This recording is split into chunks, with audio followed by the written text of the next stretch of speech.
بسم اللہ الرحمن الرحیم۔ آج ہم پاکستان اور سعودی عرب کے درمیان تعلقات پر بات کریں گے۔ تو انٹروڈکشن کے طور پر ہم کہہ سکتے ہیں کہ Pakistan and Saudi Arabia are characterised by deep rooted diplomatic, economic and military ties. Pakistan اور سعودی عربیہ کے درمیان گہرے سفارتی، معاشی اور فوجی تعلقات قائم ہیں۔ ان تعلقات کو اگر ہم مختلف ٹائم فریم کے حوالے سے دیکھیں تو زیادہ بہتر نظر آ جائے گا۔ 1947 سے 1950 تک فارمیشن آف ٹائز ہم دیکھ سکتے ہیں، یعنی کہ 1947 جب کہ پاکستان معرضی وجود میں آیا، اس ٹائم سے لے کے 1950 تک پاکستان اور سعودی عرب کے درمیان تعلقات کی ابتدا ہوئی۔ تو early diplomatic relations, Pakistan and Saudi Arabia established diplomatic relations shortly after Pakistan gained independence. The relationship was initially based on shared religious ties, that is Islam, and geopolitical interests. Pakistan کو آزادی ملتے ہی سعودی عرب کے ساتھ اس کے تعلقات اسلام کی بنیاد پر بن گئی۔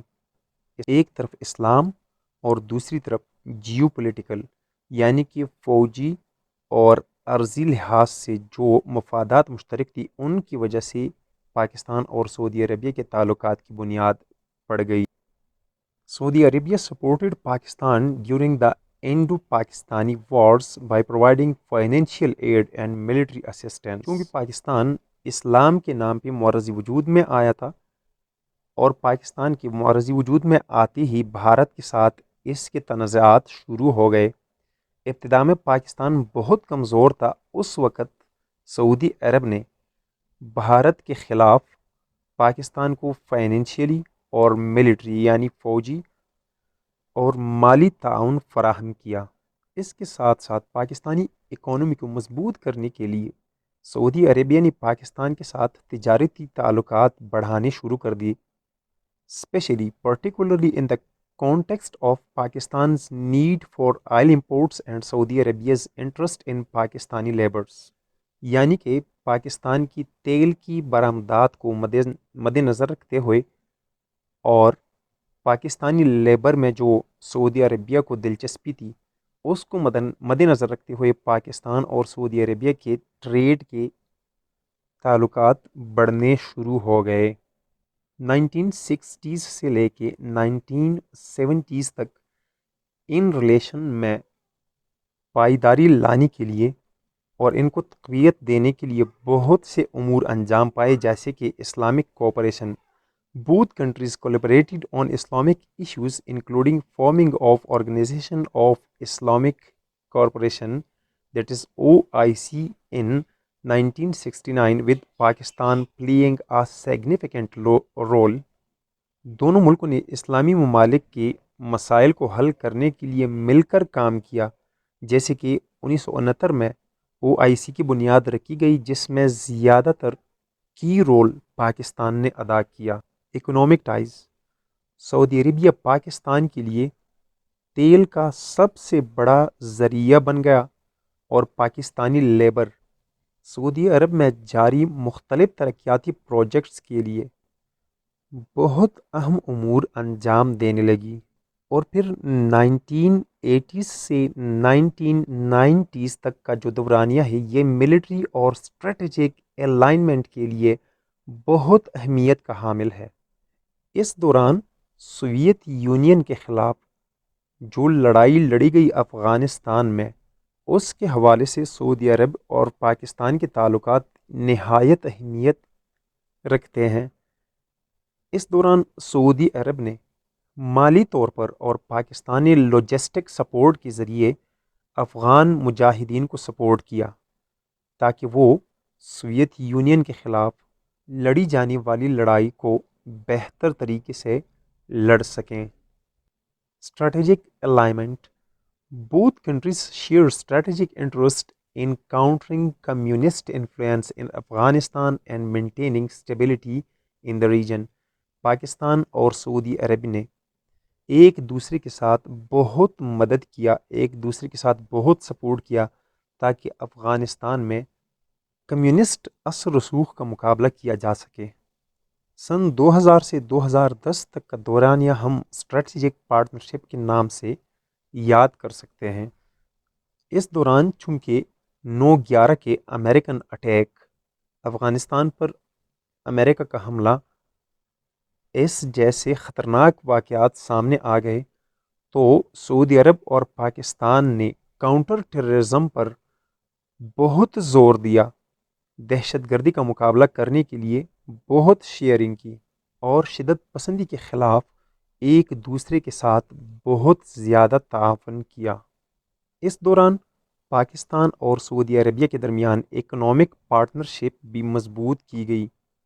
پاکستانی معیشت، جس میں انرجی، انفراسٹرکچر اور ٹیلی کمیونیکیشن جیسے وسیع فیلڈ شامل ہیں، ان میں سعودی عرب نے پاکستان کو بہت زیادہ سپورٹ کیا۔ اب ہم آتے ہیں پاکستان اور سعودی عرب کے درمیان کرنٹ یا ریسنٹ ڈیولپمنٹ کی طرف، ان کے تعلقات کی موجودہ صورتحال کی طرف۔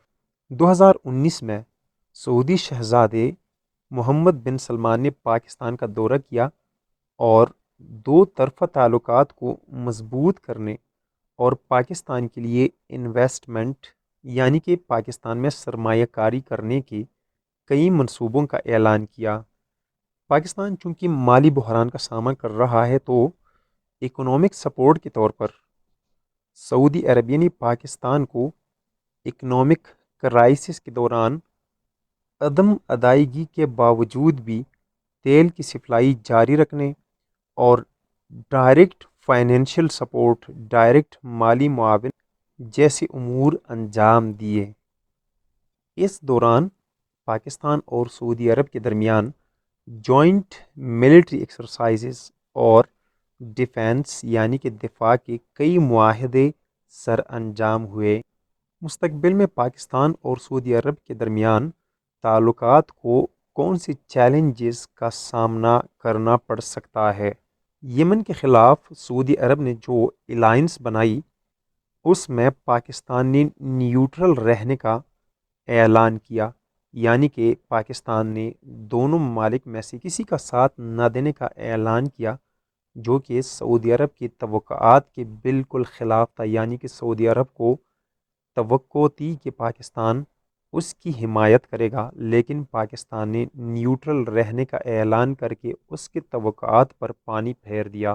اور اگر پاکستان کی موجودہ صورتحال دیکھیں تو معاشی طور پر پاکستان کمزور سے کمزور تر ہوتا جا رہا ہے اور اس کی ڈپینڈنسی، اس کا انحصار سعودی عرب پر بڑھتا جا رہا ہے۔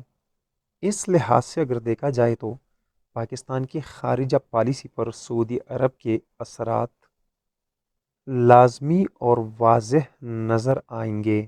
وقت کی جدت کے ساتھ ساتھ تعلقات کی وسعت بھی بڑھتی جائے گی، ڈائیورسفیکیشن اس میں آ جائے گا۔ Both countries are exploring avenues to diversify their relations beyond oil and labour, including in technology, education and culture. یعنی کہ پاکستان اور سعودی عرب کے تعلقات تیل اور لیبر سے ہٹ کر ٹیکنالوجی، تعلیم اور ثقافت کے لحاظ سے بھی نئی راہیں متعین کرنے جا رہی ہیں۔ کنکلوژن کے طور پر ہم کہہ سکتے ہیں کہ Pakistan and Saudi Arabia maintain a robust relationship built on mutual interests, particularly in the realms of security, religion, and economic cooperation. Despite occasional challenges, both nations prioritize strengthening their strategic partnership. امید ہے آپ کو ویڈیو پسند آئی ہوگی، تو please video کو like کیجئے، share کیجئے، اپنا خیال رکھیے۔ اللہ حافظ۔